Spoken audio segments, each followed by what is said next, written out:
We came back from Afghanistan on both my tours. We have to go through a decompression cycle first. So instead of coming straight back to Canada, we cycle through Kuwait, a couple other countries, and then we go to Cyprus. Cyprus was one of our decompression spots. And we'd stay there for a few days, drink our faces off there, so we didn't do it back here in trouble. But so we stayed on. There was a hotel, Azia, I think, in Cyprus, on the southern coast of Cyprus. Right on the coast, we'd sit there and we had the whole hotel to ourselves. And probably a good thing. And then once that was done, we hop back on the plane and then head back to Canada. After that, it was about a 90-day period where we're not, I want to say we're not allowed, but they try and keep us home for 90 days and sort of reintegrate us back into our regular jobs and training, ready for a nice deployment. In the back. Is there any limit to the number of jumps you can make? In train, so the course that I just ran, we're limited to 3 jumps per day, unless extenuating circumstances dictate, and I get permission from my commanding officer to go higher. So to qualify my basic parachutist, I need 5 static line round jumps. 4 during the day, 1 at night. First one's no equipment. We call it your Hollywood jump. It's the most comfortable jump you'll ever have. After that, we start strapping equipment to you. You're going to do a rucksack only. Your next 3 are full equipment, so your rucksack and a shoulder load, usually your weapon and your snowshoes. And then you're going to do 2 of those at night, or 2 of those during the day, and 1 at night. No problem, sir.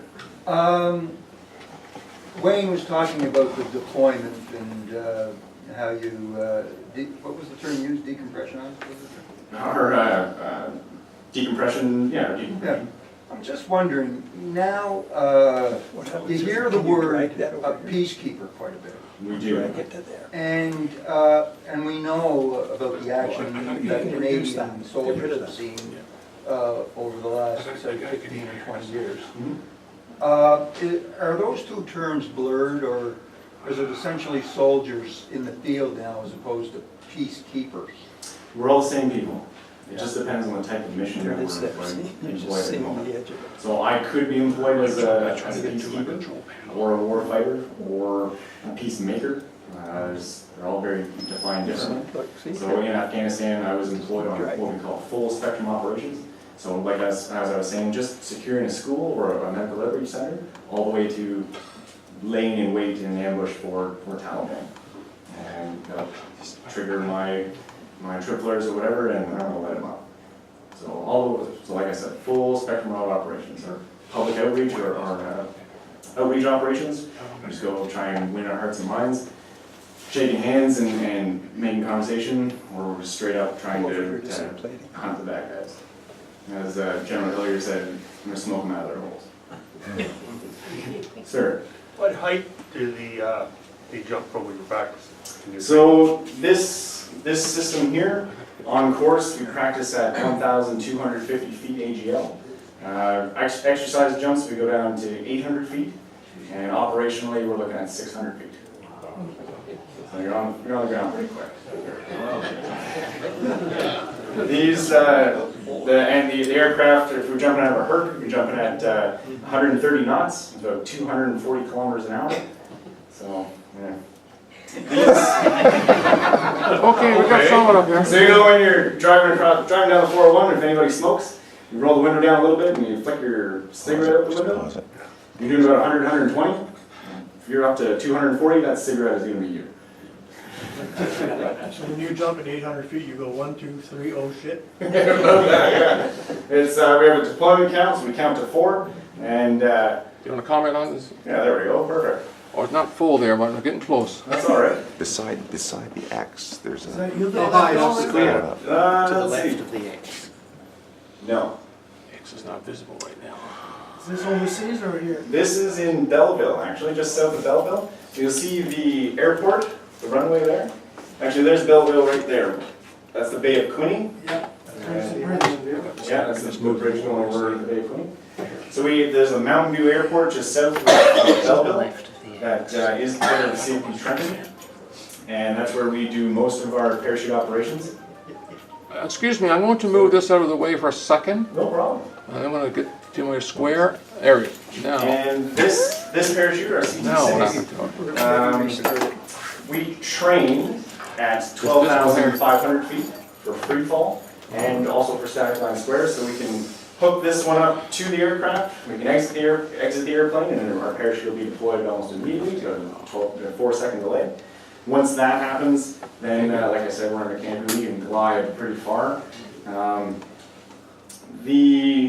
This one, the CSAR 7I, the instructor chute, same as our CT6.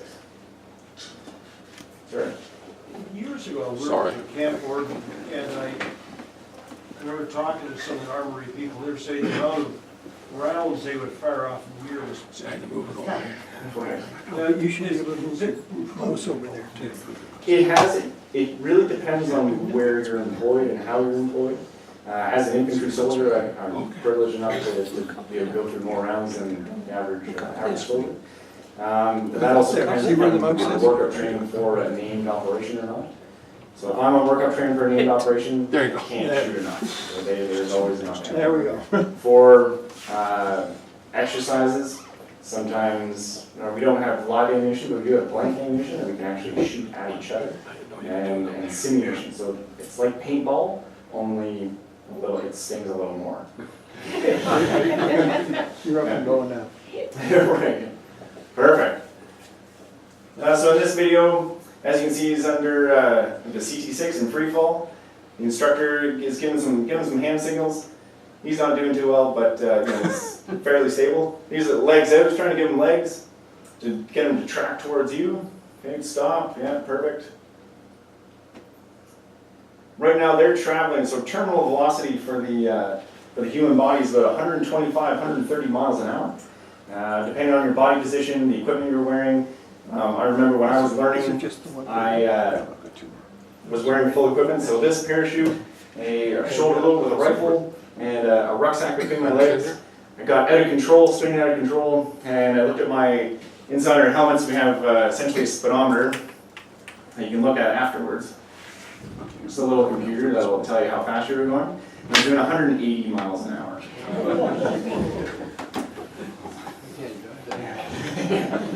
Sir, When you're doing that kind of speed, are you breathing the same way as you? breathing normally.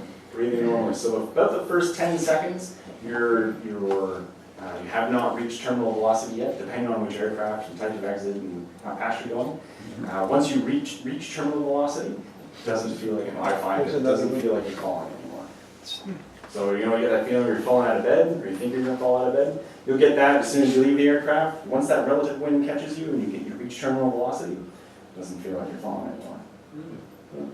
Now, if you're a new soldier and you're jumping for the first time, for the first 2 or 3 times, Sure, is that something you have to make them cognizant of? absolutely. Because if I didn't think I wasn't falling anymore, I might get a little lackadaisical in what I should be doing. You won't forget. Or it only hurts for a second. Yeah, you won't know after. Actually, so this video here is this CT1 CR1 combination. So he's given a 1-minute warning as our jump master doing stick commander drills. This is inside of CC-130J Herc. He's doing his door check right now. I'm the one filming. Actually, he was under assessment. So I go in and do the safety, exact same door check. You can see there's the wind deflector. Would he change his mind? Chicken out. How high up are you? So we're at 1,250 feet above ground level right now. We're just waiting for the 10-second standby from the loadmaster. Do you ever think about hitting the wings on the way out? No, they're forward of where we jump from. So the wings are up here and we actually jump out behind the wings. Tom Cruise. When you check the door, you're just making sure it's open or what? So yeah, door check, make sure the door is secured in place. We have a little pit pin to make sure. There we go. Holy Joe. Oh, I changed my mind. There we go. I want to turn the baby. You ever get any change their mind? You said there's a windshield. There is a windshield, so on the outside of the aircraft, just forward of the parachute doors, there's these little metal flaps. They open up, they sort of protect you from the wind, just to get you out of the aircraft. If you didn't have that, you'd get smacked up against the side of the airplane, and you'd just be counting rivets all the way down. Do you pick the parachuters, or do they pick you? If they're qualified, we'll kick them out. Okay, I wouldn't, I'd go down to the plane before I do that.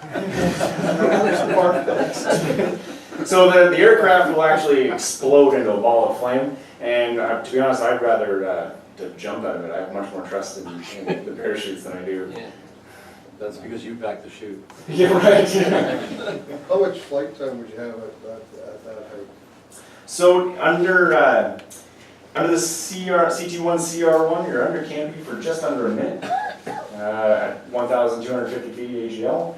Under the CT6, if you jump out at 12,500 feet and and pull your parachute right away, it's about 1 minute every 1,000 feet. How cold is it? Every 1,000 feet that you increase in altitude, you subtract 2 degrees. So the other day, actually on this jump, so I'm filming on this jump. Okay, we're still practicing. On this jump, it was about minus 20 up where we were right now, at 12,500 feet. See, And what was it on the ground? On the ground, what was it, 10, well, 5 or 10 degrees, something like that? 5. About 5 degrees, yeah. Do you practice high-level jumps mostly just for training, for that time? So in, under free fall conditions, well actually I'll get back to your question in a second. Yeah. So we're setting up, this black shirt beside me, he's another instructor. I'm beside him, and the guy in all the green, he's our student. I'm doing our check-in, ready, set, go.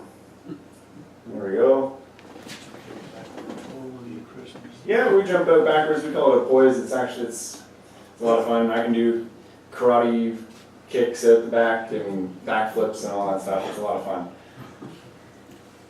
So we get set up in front of our student. And I think on this jump we just wanted to have him practice a few turns. Why? So I'll get back to that on this jump. So you'll see him do some 360s. There he goes. I should have warned you about some of the questions. That's all right. Yeah, no problem. How does he do it with his hands? With his hands and feet. He's practicing to fly like we teach them to practice in a box man. So your arms at 90 degrees, your knees bend, a little positive pressure on your feet. So once we get to about 5,000 feet, we turn and track away from each other to create some horizontal separation. Then I'm going to check my altitude, pull my parachute, check up, make sure it's good. Fantastic. And head back to the drop zone and I'm looking for other canopies. There we go. And I'll shut my camera off so you don't see my terrible landings. So some of the free fall skills that we teach, turning and that kind of thing, we're working it up to a free fall jump at 12,500 feet at night in full equipment with a deck of other jumpers. So you're going to exit the aircraft en masse. You're going to one go, everybody piles out of the plane, and we're going to jump out. We have drills that we have to do so we still want to be safe, to maintain a separation from each other. If we do find ourselves in a situation where we need to get away from each other, and to stay stable while we're flying, because you can tumble and spin. You can go into a flat spin to the point where the blood vessels in your eyes explode, you pass out. Obviously not ideal. So we teach them all these basic skills, how to get themselves out of control and to regain control. But we're right there as instructors to mitigate any risks. Does that answer your question?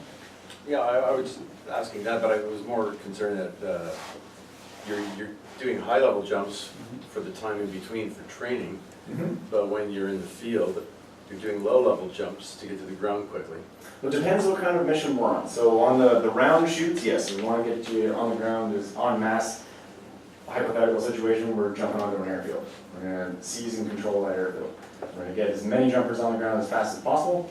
For the CT6 or the square jumps, we can drop you much higher and much farther away, say 20 kilometers or more.